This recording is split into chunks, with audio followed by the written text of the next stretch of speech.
Ice up. Ice what?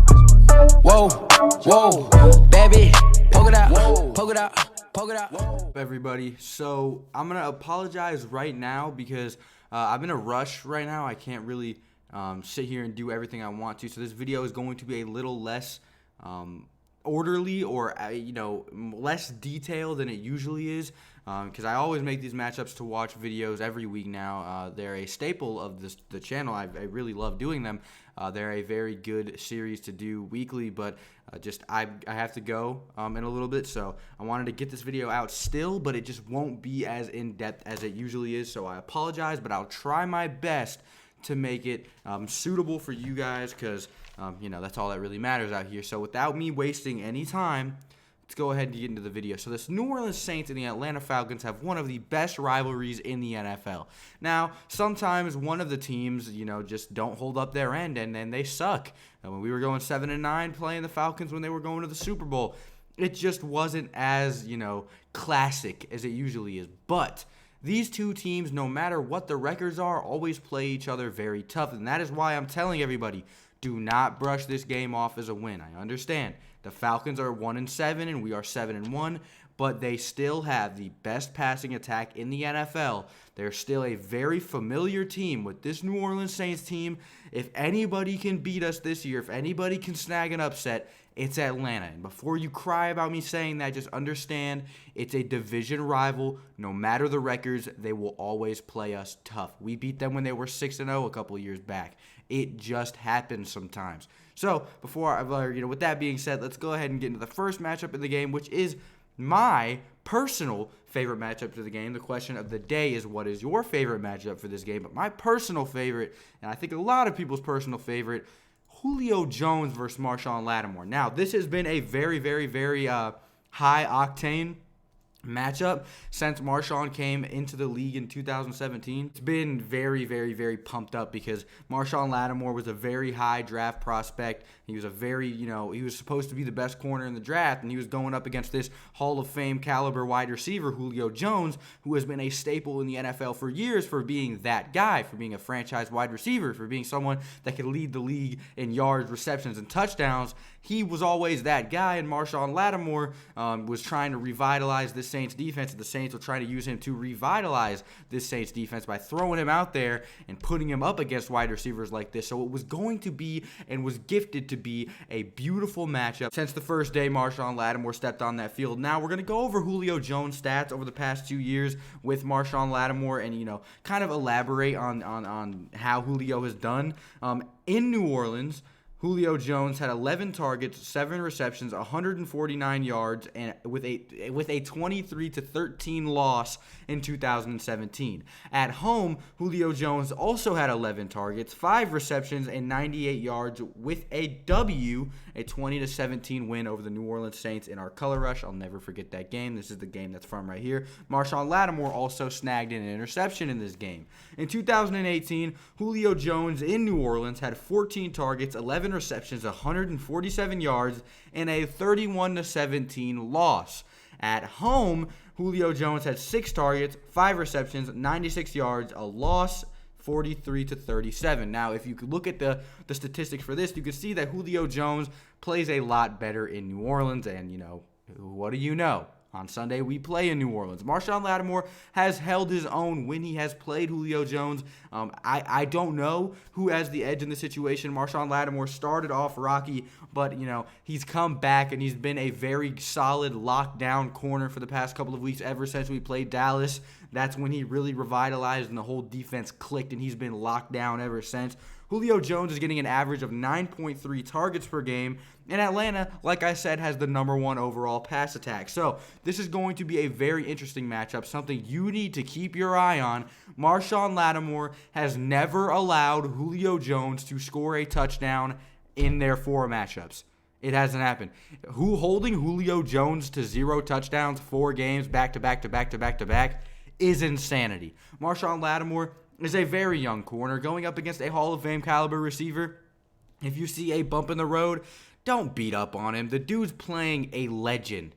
But, with all of my Julio Jones nonsense out of the way, that's one of my favorite matchups. I think Marshon Lattimore has what it takes for sure to limit Julio Jones. I don't think he can do what he does to Mike Evans to Julio Jones. Like, I don't think he's going to get kept off of the box score 0-0-0-0. Julio Jones, in my opinion, is better than Mike Evans. He has a more physical ability. He can go up and get it. He can run pretty fast. Julio Jones is an all-around wide receiver, and I think Marshon Lattimore can limit him to under 100 yards and no touchdowns, but I don't think he can shut him out.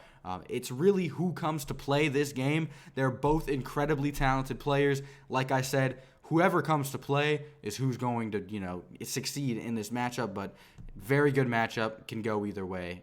Let me know what you think about it down below. The next matchup I have is one of my favorites and one of the ones that are really, really, really sided towards the New Orleans Saints, and that's the lines versus the lines. Now, I'm not going to sit here and talk about just our defensive line against their offensive line. I'm talking about all offensive lines versus all offensive lines. The Saints' offensive line is ranked number 4 in the league, allowing only 12 sacks all year, and a second league low 28 quarterback hits. They've been doing fantastic. But the Atlanta Falcons defensive line has been absolutely terrible. They rank 32nd in the league with 7 sacks. The Saints had 6 sacks against the Texans and I believe 5 sacks against the Buccaneers. These dudes have 7 sacks all year. It is literally insane how low of a number that is. So, yeah, the New Orleans Saints defensive line or offensive line should have a very easy time handling the Atlanta Falcons defensive line. According to Pro Football Focus, Ryan Ramczyk and Eric McCoy are 2 players that haven't single-handedly allowed a sack, so that's a very, very, very good stat to have. The dude's been playing amazing. Ryan Ramczyk has an 85.0 on Pro Football Focus, which is as elite as it gets for offensive linemen, so that's definitely something to look at. Make sure to watch that matchup. Expect Ryan Ramczyk, Teron Armstead. Teron Armstead's sick right now, by the way, but expect our offensive line to get things done in the trenches. The next thing I'd like to talk about is the Falcons' offensive line, which is 15th in the NFL, with 21 sacks allowed already on the season. They've also had 60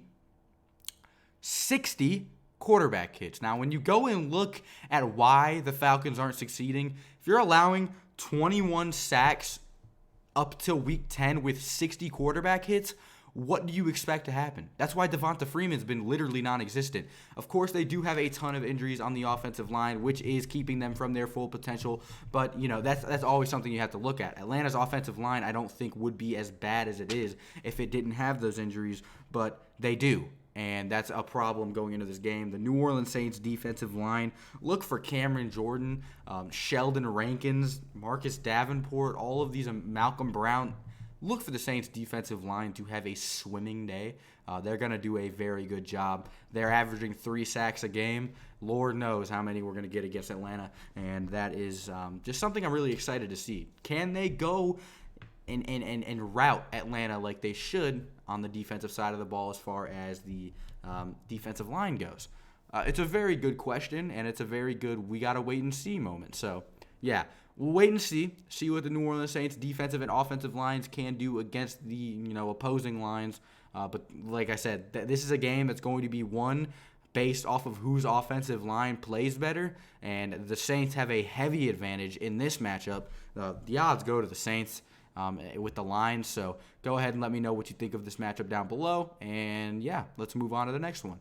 So the next matchup I have is quarterbacks versus defense. Yeah, I know.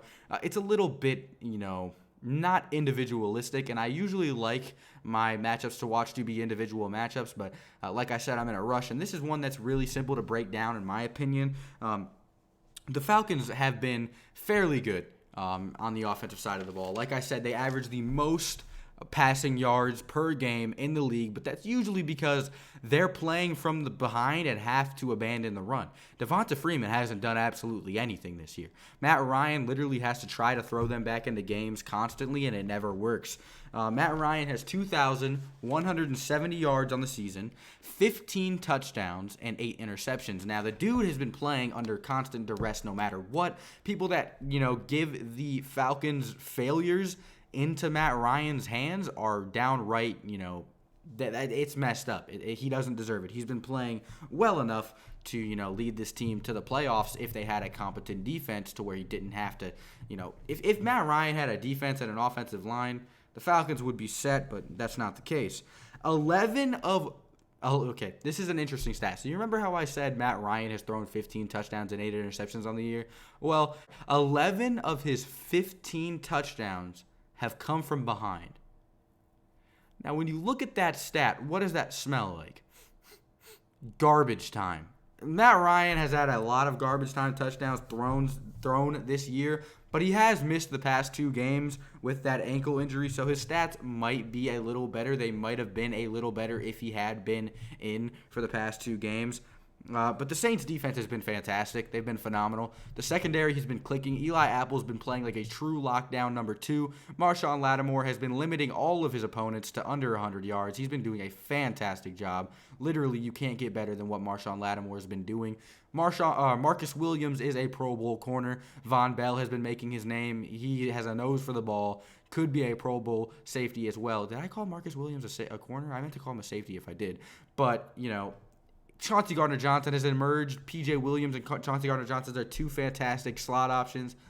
There seems to be no hole in the Saints secondary, but the linebackers are a little tough. A.J. Klein and Kiko Alonso are not the best, but Demario Davis is very, very, very good, one of the NFL's best. So the Falcons will have to try to find some way to exploit this defense, and it's, like I said, not easy to do.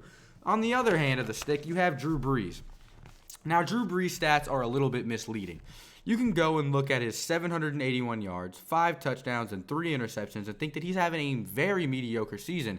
But as we all know, he missed 6 weeks so far, has only played in 2 games. The Texans and the Cardinals game. He played like 6 minutes in the Rams game. He threw an interception in that game. He threw a perfect ball to Jared Cook. He caught it and got popped as soon as he caught it and got picked off. That wasn't his fault. He threw an interception in both of the games he played fully this year, versus the Texans and versus the Cardinals. The Cardinals one was, I think, a rusty, just stupid play. He threw to Zach Line, who was covered by Patrick Peterson and another Cardinals defender. I will never understand that one, but he even admitted at the press conference that he was wrong. He shouldn't have thrown that ball. It was a dumb decision, and he, was kicking himself for it. The Texans one, that was tough too. Latavius was wide open in the end zone for a touchdown, and Drew Brees underthrew it, but he is not on a decline. The dude's thrown. He's been amazing, okay? He's been spot-on accurate. He's been putting the ball exactly where it needs to be. He's been racking up yardage, throwing some touchdowns, and the Falcons' defense is ranked 24th in the NFL, allowing 31.2 points per game, 379.5 yards per game, but they should be improving a little bit this week. DeMonte Casey is coming back to his former free safety role, the one where he had like 7 or 8 interceptions in last year. He was playing in the slot and looked very uncomfortable this year. Expect for them to, get a little bit better. Desmond Trufant is coming back into action. The defense could be better, but the person that wins this matchup, you can't go against Drew Brees. It's impossible. I think the Saints are going, I'll save my predictions for tomorrow's prediction video. Let me know what you think down below of these matchups that we covered today, and let me know if you think there's anything else that we should have covered, something that I left out, all of that fancy jazz. I'm gonna get on out of here because I rushed to make this video, and I'm sorry if it doesn't fit your quality expectations, but I'll see you guys in the next one. Thank you so much for stopping by yet again. Adios. Ballin' like Barkley, wrist so sparkly, internet surfing, feel like iCarly.